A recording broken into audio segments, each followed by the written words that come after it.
Ayan guys, babaks pala natin to. Ayan. Nakakamiss kasi to. Kasi lahat ng movement ng robot nagagawa niya. Ayan. Tapos bumili pa ako ng 10 pieces na ito sa Shopee kasi mura lang. Kasi it is 26 pesos lang. Ayan, binabuo na ako isa.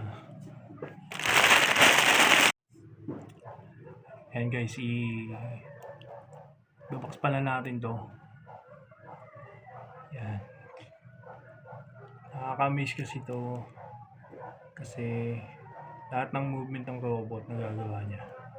Ayan. Tapos bumili pa ako ng 10 pieces na ito sa Shopee kasi mura lang.